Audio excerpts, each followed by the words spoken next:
Nitong ipapakita ko sa inyo ngayon ay ang may hawak ng titulong pinakamataas na tulay sa buong Pilipinas.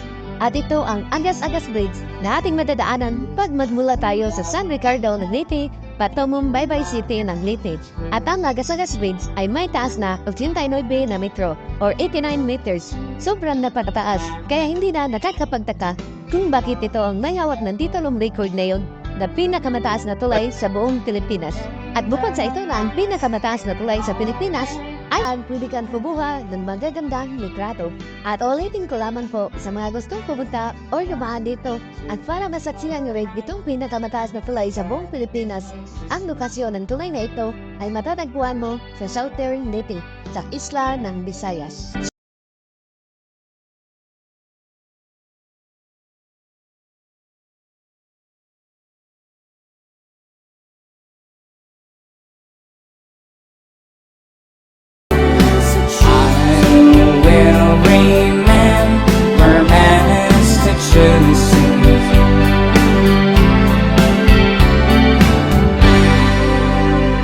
Thank you so much, also from the BG.